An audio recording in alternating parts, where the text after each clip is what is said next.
Our tromboncino squash are already falling down.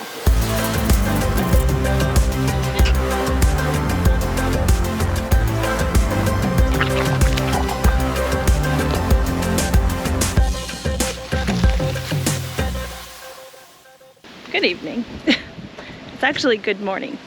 It's me again with the hair. For those of you who, we'll talk when we get in the greenhouse. There we go. So for those of you who have joined the channel in the last year or so since the December 10th tornado outbreak, you may not be aware that I have pretty decent storm anxiety.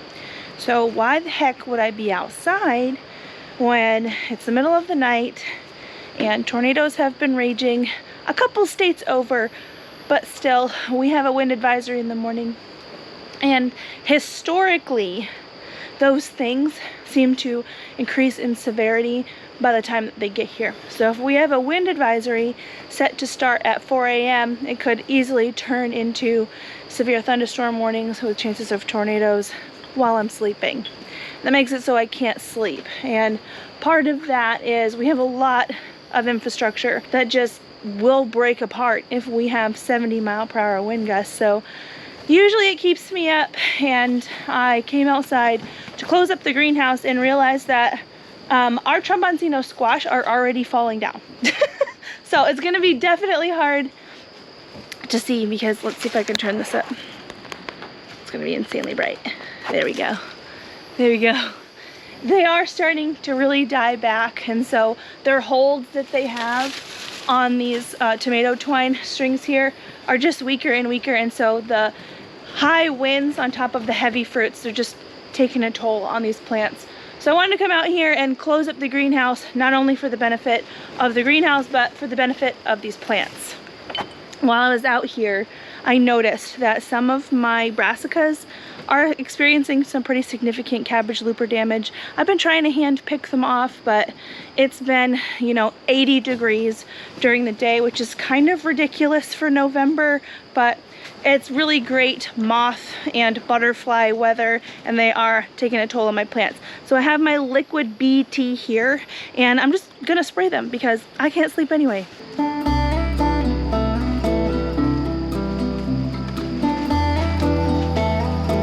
The broccoli on this end really isn't looking too terribly, but usually when you can start to see these little lacy holes in on the plants, you're starting to see the effects of cabbage loopers. Here's a really bad leaf right here. See this? They seem to like the inner leaves. Here's one. See that little guy? They seem to go for the more tender inner leaves first. Oop. I have been squishing them, but I've got this spray.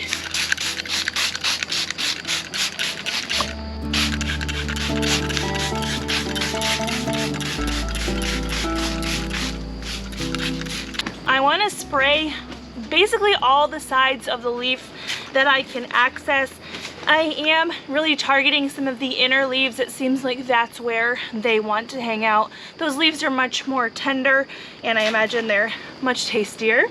I do have a backpack sprayer, and I could have filled that up, but I already had a little bit of it mixed up from something I sprayed earlier, and so I figured, why not? It's not like there's a whole bunch of plants in here. It's only like 50. I've purchased BT, Bacillus thuringiensis, in many forms. I guess there's probably only 2 forms. I've purchased it in the 2 forms, and I feel like the liquid form is the most economical. It's something like 2 ounces per 3 gallons of water, and that goes a really long way. It truly does. And even though we are obviously scheduled to get rain here, because the plants are in the cover of the greenhouse, this application isn't going to be affected by the rain. It's one of the many benefits of having a high tunnel or a low tunnel or any kind of rain cover over your plants, is that a lot of these organic applications, they do generally just wash off in the rain, and the overhead cover protects it. This BT doesn't kill the caterpillar on contact, What it does is it's a little bacterium that essentially slows down the metabolism of the caterpillar once the caterpillar eats part of the leaf with this on it. So it essentially stops them from eating, but they do have to consume a little bit of the leaf to get a little bit of the BT. And that is fine. They've already caused a little bit of damage, but none of this is irreparable.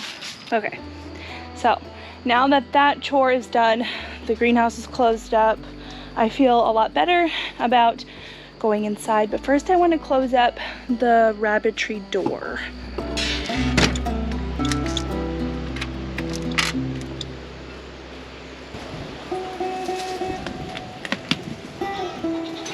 Hi bunnies. Hello. All the rabbits that are closest to this door are definitely able to handle a little bit of wind pressure. Like, it's not gonna kill them, but it's not gonna be pleasant. So if I can help it, I like to shut the door. This rabbitry area is normally where Buster, our livestock guardian that has run around our greenhouse, apiary, and house area, there he is. I'm talking about you. This is where he normally will take shelter. When we had the tornado last year, this rabbitry door was open, and I'm pretty sure that this is where he took shelter. I do have other places for him to take shelter though from bad weather. If the front porch is too much, if the side porch is too much, if the carport doesn't provide enough cover, I do have my lawnmower shed open and he can get in there. So I'm gonna head inside right now, try to sleep, and I'll see you guys in a couple days, which is just a couple seconds for you, and let you know how it went. Hey guys, so it's been a couple days and we are gonna go back out to the greenhouse. I am gonna be harvesting a lot of the tromboncino squash today, so that's gonna be really exciting. But before I go outside, I have a couple things inside that I need to take care of, and I thought you might like to see it. So yesterday I worked all day on breaking down and canning up the biggest pumpkin I have ever dealt with. It was a huge prize winner pumpkin, and I was able to get 19 pints of canned pumpkin put away. This is the first time that I've pureed and then canned pumpkin. It's not technically allowed per USDA guidelines, so I didn't film it. I am somewhat of a rebel canner, but I usually don't make rebel canning YouTube videos. I'm just not exactly sure how to navigate that. But I did get 19 cans. There was a lot of siphoning, so a lot of the water came out of the pumpkin and out of the jar, and it's very, very sticky. So before I store these, I really need to clean them up. And if you're wondering why they're brown, it's because I made them into pumpkin pie filling, so I pre-added all of the cinnamon and nutmeg and brown sugar and all that, so it created this lovely brown color.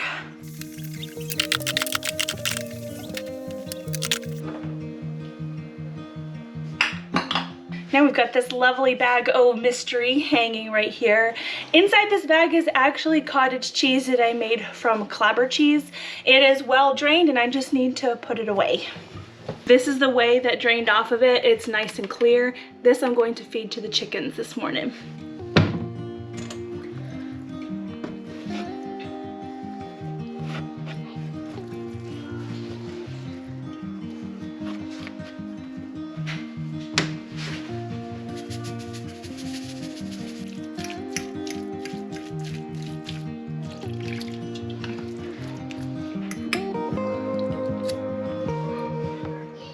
Delicious. So good. I have a video on the whole clabbered cheese and cottage cheese process that I'll link at the end of this video. But for now, we have to get outside because the girls are yelling at me.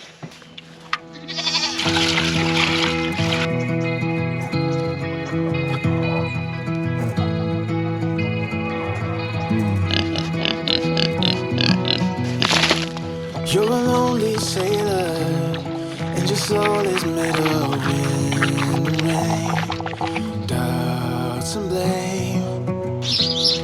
I'm a weary pirate, and my heart is made of dust and grain, and spoiled champagne.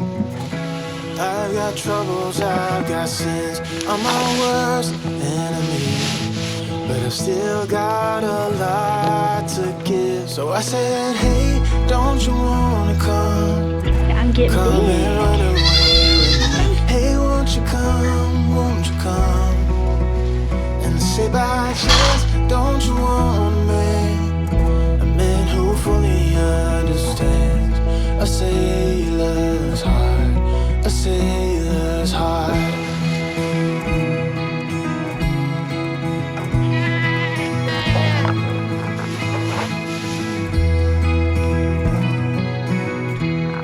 You're a born survivor, and you'll never find yourself in love.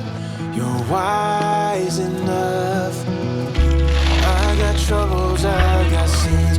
I'm my worst enemy, but I still got a lot to give. So I said, hey, don't you wanna come and run away with me? Hey, won't you come? And say by chance, don't you want a man who fully understands a sailor's heart, a sailor's heart.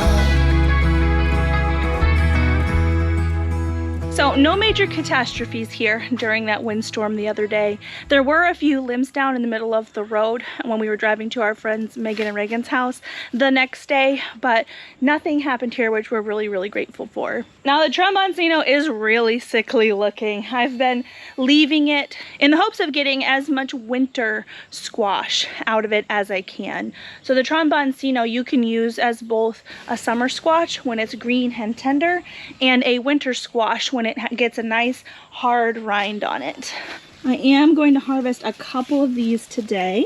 So I considered basically pulling out the tromboncino today, but I really think because I have nothing that's due to go in these spaces right now, that I'm gonna leave it as basically an experiment to see what I can manage in this greenhouse. I really don't know the depths to which I can take the temperatures. Now this greenhouse is not heated, so I really just have to rely on whatever the greenhouse can retain throughout like a nice sunny day. And we have had, I think, 4 or 5 frosts since we put the tromboncino in the greenhouse, and it has gotten damaged, but it obviously hasn't been killed. So I want to see how far this greenhouse can take a frost tender plant like this. This tomato plant over here too. This is a volunteer that came up in the greenhouse, and I know that during one of our frosts it actually did get damaged on the backside, the side that was touching the north wall of the greenhouse, but the rest of the plant, it's still living, flowering, and producing fruit. Looks like our BT is working. See this? See how they essentially turn black? These worms are usually nice and bright green, but they're definitely being affected by the spray that we put on them, which was definitely the goal. I'm not entirely sure when I would possibly need to reapply the BT. Like, I don't know how long it lasts when it doesn't get rained off. This is our first year growing things in the greenhouse, so it's the first time I've had the opportunity to use treatments like this that won't get washed off by the rain. So I suppose I'll just wait to see if I see any bright green ones again, and then I'll spray again. But we are getting some pretty decently cold nights in about a week, and eventually those butterflies will stop flying and they won't be an issue in here.